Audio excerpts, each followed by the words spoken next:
All right, without further ado, let's jump right into the Romans 14 Unplugged, Feast and Fast and Food. Oh my. And let me bump up the screen size for myself and scroll down into the screen. As you know, it's a study that I have put together. It's available online at my website at tatesatorah.com. And it goes through Romans chapter 14, somewhat verse by verse, and we've been going along, and we're really almost through the full study. If you look at the table of contents, like you can see on my screen, we scroll all the way down. We're actually in section number, or if you want to call them paragraphs or chapter numbers, that's fine. We're actually way down in section number 15 of 18 sections. We're looking at verse number 19. The question I have, how can we make for peace and mutual upbuilding? So if I click on that link right there in the live study link, the website link, it takes me all the way down. I've recently added navigational links to the study, make it easier for all of us to find what we're looking for. We can see the verse in question that we're going to be studying tonight, Romans 14:9. I've got the ESV rendered over on the left side of the screen. I've got the SBL G&T version of Greek on the right side of the screen. Let's just read both of those real quick. Paul writes in Romans 14, which I think at this point in the letter, in this chapter, it captures part of the heart of what he's trying to convey in this chapter. Certainly not the whole letter, right? The letter is so diverse. It covers such a broad range of topics. It's no wonder it's been called Paul's magnum opus, right? His great theological treatise on salvation and justification and sanctification and sin and olive tree theology that we find in Romans chapters 9 through 11, and all of those topics that show up in this wonderful letter that has been preserved for us by the Holy Spirit.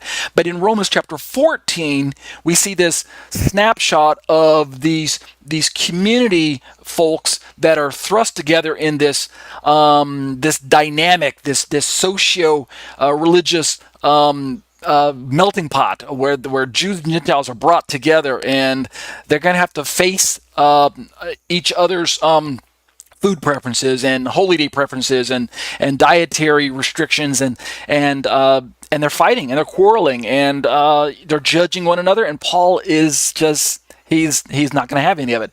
Even though Paul has never visited this congregation, as far as we can tell, he's writing to them from, I believe it's Corinth, in the mid-50s of his day, or closer, probably the late 50s by this point in time, because he's going to visit Rome sooner or later, but he's writing to a group of people that he hasn't met. And so he's trying to do damage control all the way long distance, right? So he writes in Romans 14, and at verse 19, he starts to express, well, he's already done it before, but now he's just hammering this thing home. You guys are the community of God. I'm paraphrasing what Paul's really trying to convey to them. You guys are God's people. And as Jews and Gentiles brought together under the power of Messiah, you have got to demonstrate what it means to be unified in the Messiah, in the Spirit. And so he says in verse 19, let us pursue, right? It's not an option. This is the command. Let us pursue what makes for peace and mutual upbuilding. We can't be like the Gentiles of old, where it's just everyday habit to, have this kind of this lawsuit mentality, or this challenge one another mentality, or I'm going to take you to court, or I'm going to get my revenge on you. I watch TV every now and then when I'm not studying or when I'm not looking for a job, and that just seems to be the thing that people do all the time. You hit me, so now I got to go hit you. But Paul's not going to have any of that. You guys need to exemplify what it means to live a life that's been changed, right, from the inside out. So we have to pursue what makes for peace. And guess what? It's not going to be easy, but we're not alone. God himself is going to help us. The Greek over on the right side of the screen says, Ara untates erenes diokomen kai tates oikodomes tes eis allelus. All right, and that'll be part of our liturgy for tonight. So let's jump down into the study. And what we're finding is that it's likely that even though Emperor Claudius issued a decree to expel the Jews from Rome earlier, right, maybe just a few years earlier than Paul wrote his letter, it's like there was still a large enough Jewish community that had returned to Rome, because I believe that not everyone got expelled, but there was a large enough community that allowed Paul to write to a real life community that could relate to his reaching out to Jews and Gentiles together. And this is a very important part, they were commanded to work with one another. In other words, this is well before what we would recognize today as the historic split between the church and the synagogue. It's natural for us to sometimes anachronistically read back into the text and say, well, Paul's only writing to Gentile Christians. There might have been one or two Jews in the group, but basically it's a Gentile Christian church, and so he doesn't really concern himself with all those Jewish laws and those restrictions and the law of Moses. Of course, Paul's going to champion that the laws have been done away with or fulfilled in Jesus. The law of Christ has displaced the law of Moses. I'm describing what today theologians would recognize as forms of replacement theology or supersessionism. And unfortunately, many well-meaning Christians today read through the Bible and they're not even aware that there are kind of anti-Torah or anti-Jewish or replacement theology kind of sentiments baked into many of the sermons that they listen to from their local pulpits.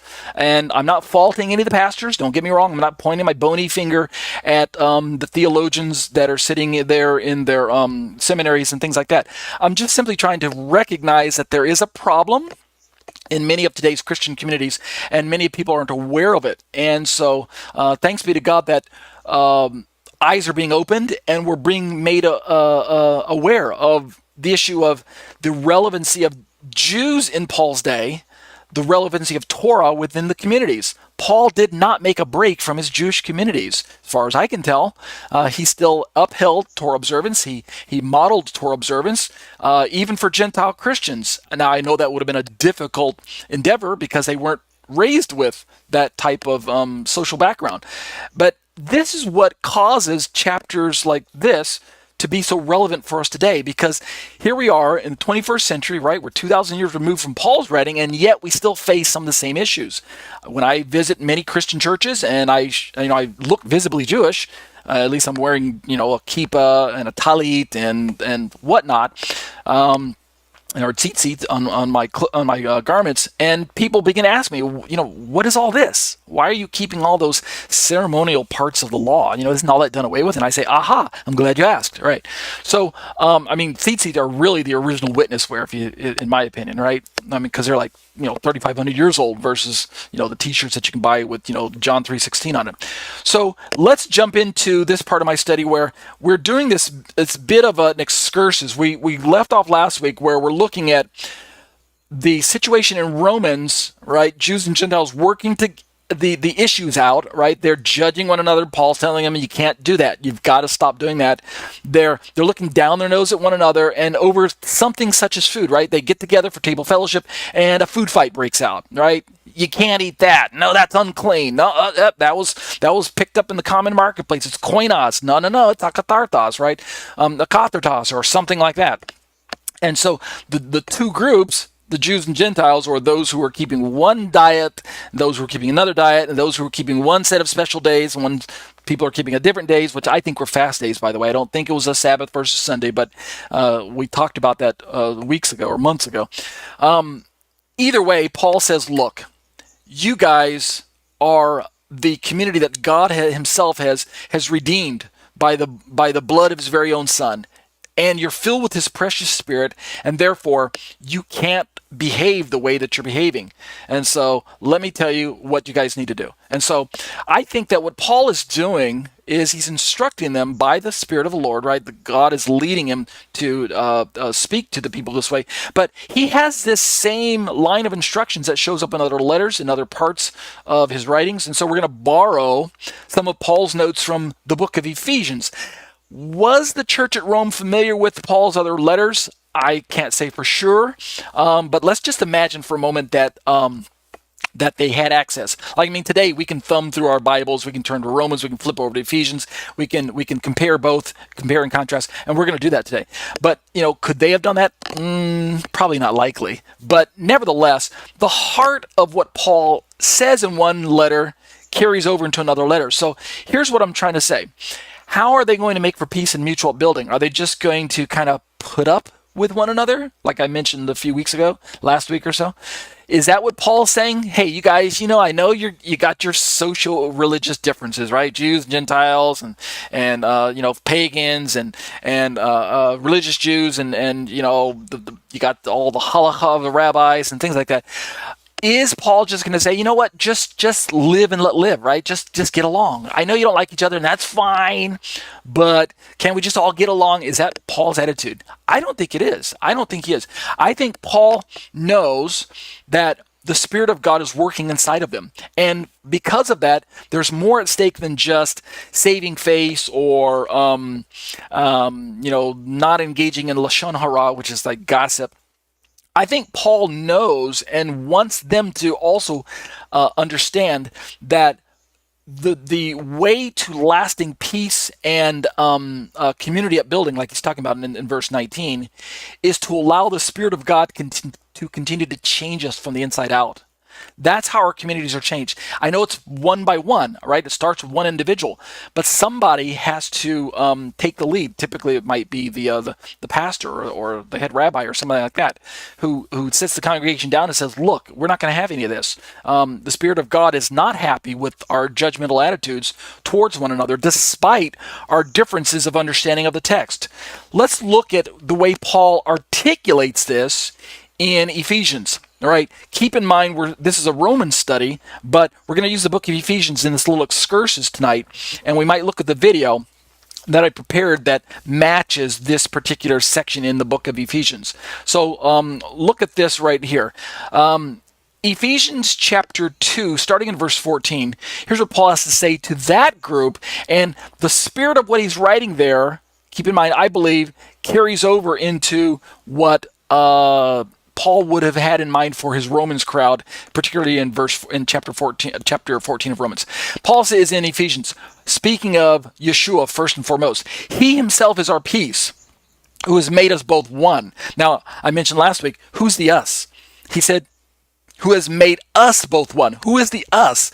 In Paul's mind, I believe he's talking about Jews and Gentile members in the same congregation. The community of Israel and the community of grafted in ones, those from the nations, the wild olive tree, borrowing his Romans 11 theology or picture there. The wild olive branches, the Gentiles from the nations, are being brought into this relationship with God, into a relationship with Messiah and the fellowship of the Spirit. But something we often miss, they're also being brought into the community of Israel. They're being brought into a relationship with the very people of God, the existing family of God, Abraham's family, right? So Abraham's family, right? Galatians chapter 3, Romans chapter 4 all over again. Abraham's family is being enlarged with the inclusion of the Gentiles. And so that is the us. Who's the us? And this is the mystery of the gospel that Paul articulates in a later part of this particular letter of Ephesians. I think it's around chapter 5 or 6 where he talks about the mystery of the gospel. So he says, Jesus, Yeshua himself, he made us one. And he broke down in his flesh the dividing wall of hostility, right? We got this hostility between these community groups over maybe special privileges. God loves us more than he loves you. Or we're the chosen ones and you're not. Or look how special we are because we've got all these wonderful laws and you guys don't have them.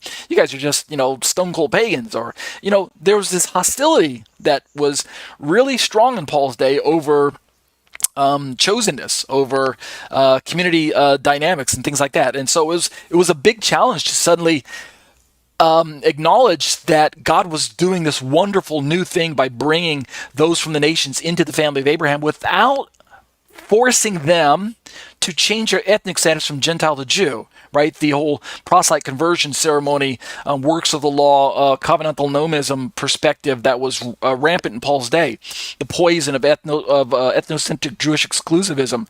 It's not wrong to be Jewish, and it's I'm proud of being Jewish myself, but there's a point where I can take it too far and think that it's my Jewishness that sets me apart from everyone else and makes me super duper special in God's eyes and earns me brownie points as I become loyal to God's covenant, expressing Torah observance and things like that. I can begin to take on a legalistic perspective when it comes to my ethnicity and my Torah observance, and that's absolutely wrong. And that's, I think, something that Paul definitely had problems with in the first century. So Yeshua, in verse 15, we continue reading in Ephesians chapter 2. By abolishing the law of commandments expressed in ordinances, notice, and we're going to look at this phrase tonight, how did Yeshua tear down the dividing wall of hostility by abolishing the law of commandments expressed in ordinances, that he might create in himself one new man in place of the two? Did he actually do away with the law? I mean, that's what it seems like the verse is saying. And if we are to take what historic Christianity has basically taught us for the last 2,000 years, that's exactly what happened. Messiah came and did away with the law, right? You've heard it taught in your pulpits. I'm certain you probably read it in your Bible commentaries somewhere. Jesus did away with the law, right? Law of Moses is out. Law of Christ is in. Torah's out. New Testament's in, right? They say it? Old Testament's out. New Testament's in. Things like that. The Israel's out. The church is in. The church is the new people of God. Remember what I talked about earlier? Supersessionism, replacement theology. Actually, I do not subscribe to that perspective, to that interpretation of this passage. And we're going to look at that tonight. I don't think it's necessary to hit the reset button, like I said last week, hit the reset button on God's laws and commandments in order to bring in the new covenant, to bring in the Gentiles into Abraham's family. It's not necessary to displace the law of Moses in order to do that. It doesn't really accomplish anything in the plans and purposes of Hashem by teaching that the laws have been done away with. There's a better way to understand this passage, and we'll look at that tonight. So Yeshua creates in himself one new man, or some versions of translations say one new humanity, in place of the two. Who are the two again? Again, Jews and Gentiles, who are at odds with one another over their cultural differences, their religious perspectives, and things like that, their ethnicity challenges. Yeshua creates in himself one new humanity. Why? Why is this humanity new? It's because in Messiah, as one pastor I heard say it, the ground is level at the foot of the cross. We all come to him broken. We all come to him in need of redemption. It doesn't matter whether you're Jewish or Gentile, your ethnicity, your background, your social status, your gender, male, female. How does Paul put it? There's neither Jew nor Gentile, slave nor free, male nor female. The ground is level when we approach the Messiah in our sin and in our shame. We are all in the same place. We're all sinners. For all have sinned and fall short of the glory of God, we read in the Apostolic Scriptures. So we know that it is going to be necessary for Yeshua to help us see past all those kind of what we might call service level distinctions in our life. And I'm not saying that your gender is a bad thing. I'm not saying your ethnicity is a bad thing. I'm not saying your social status is a bad thing. But when it comes to bringing the truth of the gospel into your heart, into your life, you've got to realize that the Messiah is greater than all that. He's bigger than all that. He can save anyone who comes to him. Right? For whosoever shall call upon the name of the Lord shall be saved, Paul says in this very same letter of Romans. So Yeshua is the one who makes this new humanity, creates this new humanity in place of the two, the fractured two, I read in one translation. So making peace. And then in verse 16 of Ephesians, he says, and he might reconcile us both. There's the us again, right? The Jew and Gentile. Reconcile us both to God in one body through the cross, thereby killing or destroying, really is the force of the Greek there. He destroys a hostility. So that's Ephesians 2:14 through 16 out of the ESV, and the emphasis on the so making peace was mine. All right, so let's look at this passage. In light of what Paul is trying to express to the Romans there, let me do this little excursus, which is kind of like a little digression. In Ephesians chapter 2, starting in verse 15, let's ask the question. Jesus broke down the wall of separation between Jew and Gentile, but what does that mean? Does it mean he abolished the law? Does it mean he did away with the Torah? Does it mean he erased the distinctives? Is there really no longer any Jew and Gentile, male or female, slave or free? Is that really how we're to understand those phrases that show up in Paul's letters? I think there's one instance of it in Galatians, another one shows up in Corinthians. Is he really saying that really there's no distinctives anymore, and that's the solution, is just to bring everyone together in our congregation? Don't say you're Jewish, don't say you're Gentile, heck, don't say you're male or female or slave or free, and everyone just live as one kind of amalgamated community where we have no distinctions. Is that really the solution? And all of this under what we might term a law-free gospel? Is that the solution? I'll tell you right up front, I don't think it is. So let's look at how I've articulated this. I say in my commentary, how are we to understand Paul's words in regard to the dividing wall of hostility, right, between Jew and Gentile in his day, and the, quote, law of commandments expressed in ordinances, quote, which were somehow abolished by Christ? We know that they were abolished, but what was abolished, right? What was put aside? What was destroyed?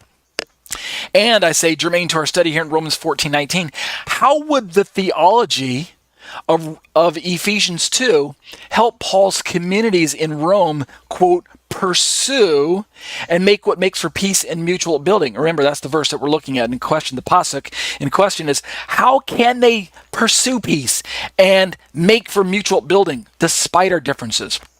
All right, here's how my commentary reads. I'll start with Ephesians 2:14 to build context, and then work towards Ephesians 2:15 in the commentary. So here's the verse in question one more time. Quote, "For he himself is our peace," speaking of Yeshua, "who has made us both one," both Jew and Gentile one, "and has broken down in his flesh the dividing wall of hostility." This is verse 15 of Ephesians 2.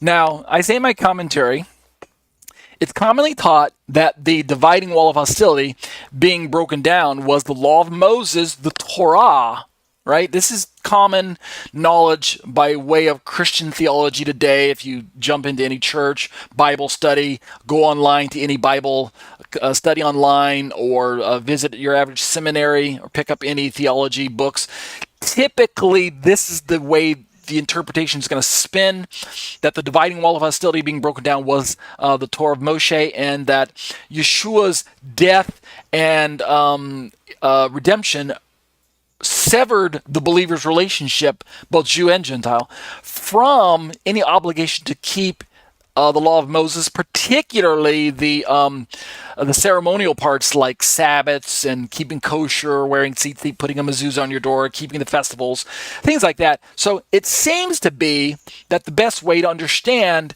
the redemption that we enjoy as Messiah, as believers in Messiah, is that we basically need to approach the Bible with the idea that all that's really relevant for us to live our lives as redeemed people is to embrace essentially the New Testament. The Old Testament's there for kind of our edification or Sunday school Bible stories, or we can draw some examples from the Old Testament stories, Samson and Jonah and Abraham and things like that, but nothing really there for our everyday living, right? We're not going to base our lifestyle on what Moses says. That's the predominant perspective in today's kind of popular Christian theology. But as I say in my study and teaching of the Bible, I firmly maintain that the barrier being destroyed cannot possibly be the Torah, for one reason, because the Torah never commanded a dividing wall of hostility, quote unquote, between Jews and Gentiles. Yes, God commanded a separation between the clean and the unclean. Yes, God commanded us to abstain from that which was profane, that which was unsanctified, to make a difference, to lead holy lives, to pursue righteousness and things like that. That has always been the standard that is presented in God's Word. Yes, that is true. But did God command Jews and Gentiles to separate from one another, part and parcel, never to join in community efforts? And keep in mind that I'm really banking on this idea of dividing wall of hostility. Did God command us to be hostile towards one another? Yes. We destroy paganism and evil whenever we see it. Darkness is to be destroyed. I mean, one of Yeshua's very purposes of coming into the world was to destroy the works of the devil. Amen to that. But we aren't commanded to strengthen some quote-unquote dividing wall of hostility between Jews and Gentiles. I don't find that in the Torah. If there is a verse that where God commands Israel to build and to establish a dividing wall of hostility between Jews and Gentiles. Show me that somewhere in the Tanakh. Someone in the YouTube family out there, leave me a comment in the video below. Tell me where that's what's taught. I don't find it anywhere. So there's no need for Yeshua to come in, tear down the dividing wall of hostility. No, I think that dividing wall of hostility was put together by humans. That's human effort. That's man's foolishness that steps into God's plans and tries to say, let's separate ourselves, right? The poison of the rabbis of the first century, the leaven of the scribes and the Pharisees, the errors of the oral traditions that are even still present in today's Jewish communities, that seeks to build a wall of separation between Jews and Gentiles, that says that we can't meet together as communities because we're two different people groups, right? Jews can keep the Torah, but Gentiles can't. God forbid a Gentile should try to keep the Sabbath or whatnot. We're reading in certain parts of Talmud and things like that. This dividing wall of hostility was man's doing. It was not God's doing. Yeshua came to tear that thing down. Let's keep reading. It is true that Israel was singled out by God to be a nation separated unto himself. Read Exodus 19:16 and Amos 3:2, like I say in my commentary.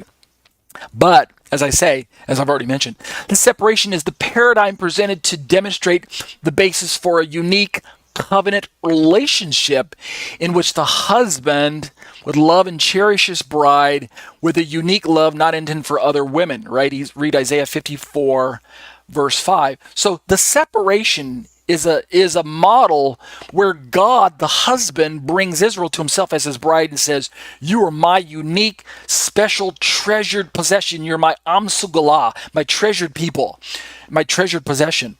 And you are separated from the world in a sanctification manner unto me as a holy people. And you are to lead sanctified lives that are exemplary of my very character. I'm holy and you shall be holy. Be ye holy, for I am holy, we read in the Torah and in the Apostolic Scriptures. So this, again, is kind of a picture of marriage, right? When a man takes a wife unto himself, he's saying no to every other woman in the world. He's saying there's only one love for me. There's only one woman who's special and unique and enjoys a relationship with me that is unlike any other woman. It's not for the purpose of creating hostility between the other women, When I got married, it wasn't so that I could look at every other girl in the world and say, okay, now we're enemies. That's not really why I got married. But the point is, and I think you're catching it, I now enjoy a unique relationship with my wife that is unshared with other females, right? There's a unique relationship. And that's the paradigm I'm trying to describe in my commentary here. I go on to say, keep in mind, we're doing this little excursus to Romans chapter 14 using the book of Ephesians. Paul's the writer in both locations. I say in my commentary, moreover, this separation, right, of Israel from the nations did not forbid those from the nations, the Gentiles, the Goyim, right, the Gerim, the Goyim, the Ethnos in the Greek, from attaching themselves to Israel, to her God, and thus by covenant to Israel's Torah, right? Go back and read Exodus 12:49, Leviticus 24:22, Numbers 15:29. In fact, I say, quoting Isaiah says the coastlands, the Gentiles, would be eagerly waiting for the servant of the Lord, the Messiah, to bring this law to them, right? Go back and read Isaiah 42:4 all over again. I say Jew and Gentile coming together under one identifier called Israel is clearly shown in the Tanakh. Now I say clearly because it was still a mystery to Israel. They weren't fully understanding how Gentiles could be part of Abraham's family without going through some change in their ethnicity. And this is particularly pronounced by the time we get to Paul's day in the first century with all of the proselyte conversion programs that were being pushed by ethnic Israel, particularly for Gentiles wishing to be counted as righteous in the sight of the leadership of Israel. This unnecessary man-made conversion package was being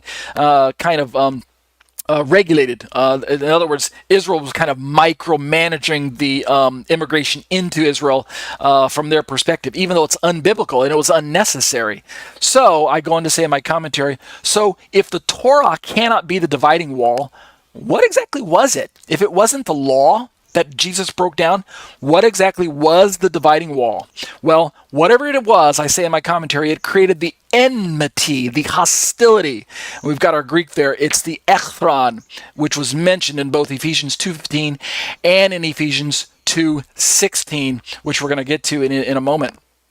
Let me see how far down this excursus goes. It goes a little further than I might cover tonight. Let me stop right here real quick and show you the video that I created that kind of complements this particular section. And we'll pick this up next week, continue talking about this particular issue of the dividing wall of hostility in Paul's day between Jews and Gentiles. Was it the Torah? Was it their ethnicity? Was it their social status as Jews and Gentiles, trying to kind of vie for God's favor in the people groups of God? You know what I mean? The Jews were God's special chosen people from days gone by, but then suddenly the Gentiles are brought into this mix, and now supposedly, I'm using air quotes with my fingers for those who can't see, supposedly the Gentile church is now the new special people group of God. What gives, right? We've got this kind of animosity towards one another that's building up, and no, we're the special people. No, we're the chosen one. No, it's the law of Moses. No, it's the law of Christ. We got this animosity and enmity that's really coming to a heated boil here in the first century, and Paul's going to have to deal with that. But let's watch this little video that I prepared, especially on this particular topic. I think it's about 5 minutes long, and then after the video, I'll close this part of the study and we'll move into the exploring the Shema.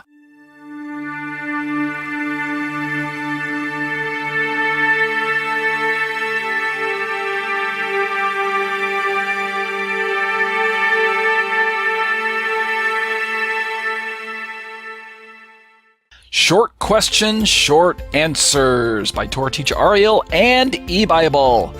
Copyright Tate Torah Ministries, of course. All right, here's our question.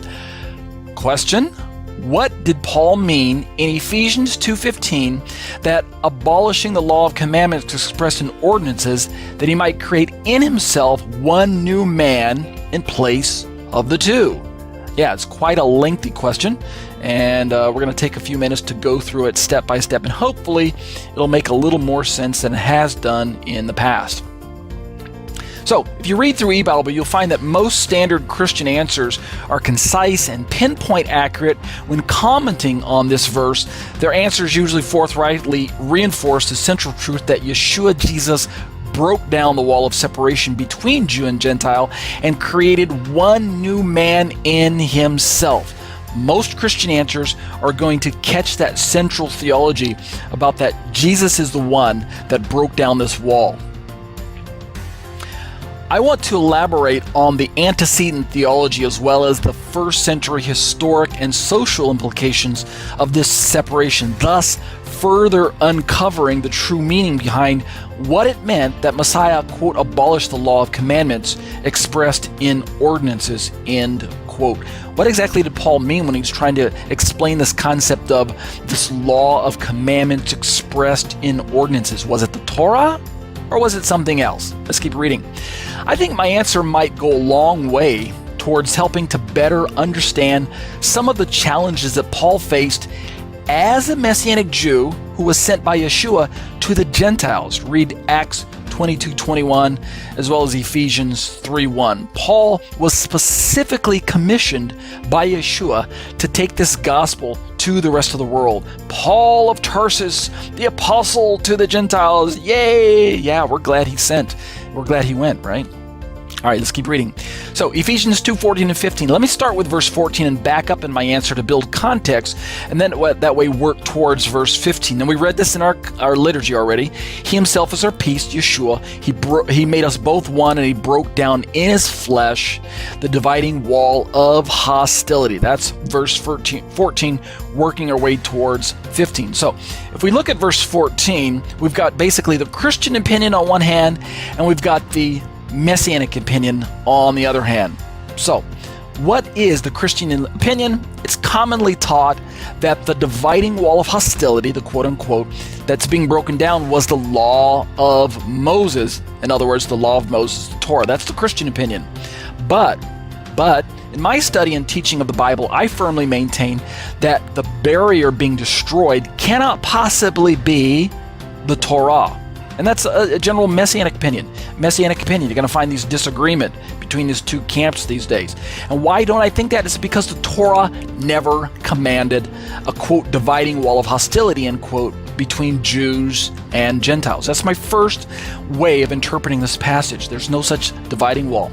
Now, it is true that Israel was singled out by God to be a nation separated unto himself, reading Exodus 19:6, Amos 3:2, but this separation is the paradigm presented to demonstrate the basis for a unique covenant relationship in which the husband would love and cherish his bride with a unique love not intended for other women. Read Isaiah 54:5. So the separation of Israel from the nations is for a specific teaching tool. Moreover, this separation did not forbid those from the nations, the Gentiles, from attaching themselves to Israel, to her God, and thus by covenant to Israel's Torah.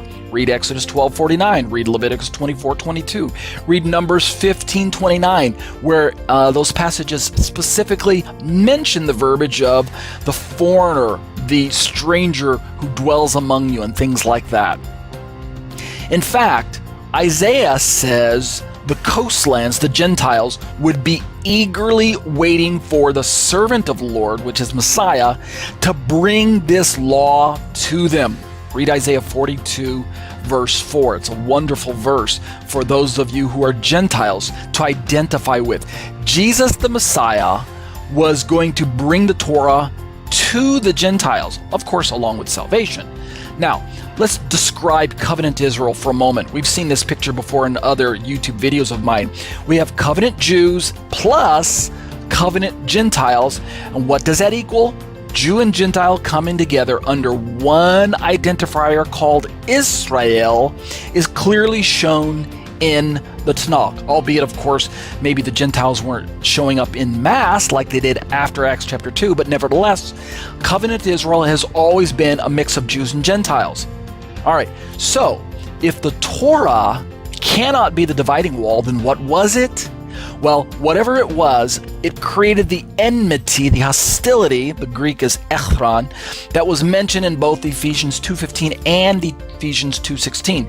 And we read that in our liturgy. So we had this wall between Jews on the left side there and the Gentiles on the right. By the first century, Jews outnumbered Gentiles in national Israel. Of course, that makes sense. But more importantly, Jewish Israel actually forgot that Gentiles in Israel were to be counted as equal covenant members. And instead, they imposed a man-made proselyte ceremony upon them if new prospects wished to join Israel. This was really one of the central sociological features that began to create problems in the first century. This was wrong. Thumbs down. Yeah, that's right. We don't want to follow that bad theology. God commanded Israel to practice communal ritual purity. That's true. The practical outworking of the oral Torah and rabbinic laws of purity, however, raised a strong wall of jealousy, shared resentment, and separation between the Jews in Israel and the Gentiles outside of Israel, even if this was not the original intent. You guys understanding that this was the historical worldview that Jews and Gentiles had to deal with in that day. So what are our conclusions? The dividing wall of hostility in Ephesians 2:14 was the vile man-made social class caste system set in place by oral Torah and Jewish leaders seeking to keep a social and religious difference between Jews and Gentiles. Jewish religious pride and Gentile resentment of that pride fostered the shared social hostility. Right, it was on both sides.